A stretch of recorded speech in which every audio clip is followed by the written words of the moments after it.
Pemirsa, tim Rimung Satuan Reserse Kriminal Polresta Banda Aceh berhasil meringkus warga Desa Jelingke, Kecamatan Syah Kuala setelah nekat menggasak isi rumah tetangganya.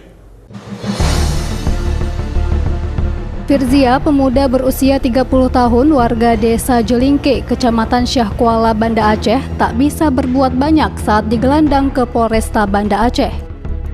Ia diamankan setelah polisi mendapatkan laporan dari Ermia, korban yang alat-alat rumah tangganya dikuras pelaku. Menurut korban, ia mengetahui alat rumah tangganya hilang setelah datang dan mengecek kembali rumah yang ia tempati sedang direhab. Lalu korban langsung membuat laporan ke polisi.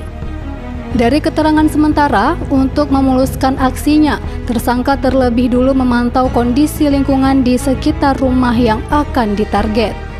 Sementara hasil penjualan barang curian itu digunakan pelaku untuk bermain judi online. Jadi terkait dengan kasus pembongkaran rumah yang terjadi di Jelingke ya, pada hari Jumat yang lalu, itu berawal dari laporan korban kepada pihak kepolisian, di mana saat di pagi hari pada hari Jumat tersebut korban datang ke rumahnya,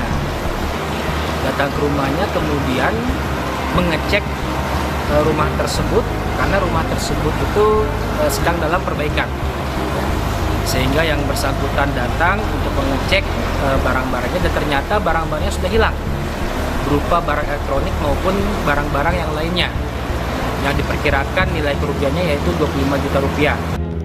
Untuk mempertanggungjawabkan perbuatannya, kini pelaku dan barang bukti diamankan petugas. Petugas akan menjerat dengan pasal 363 ayat 1 dengan ancaman kurungan selama 7 tahun penjara. Dari Banda Aceh, Syukri Syarifuddin, iNews melaporkan.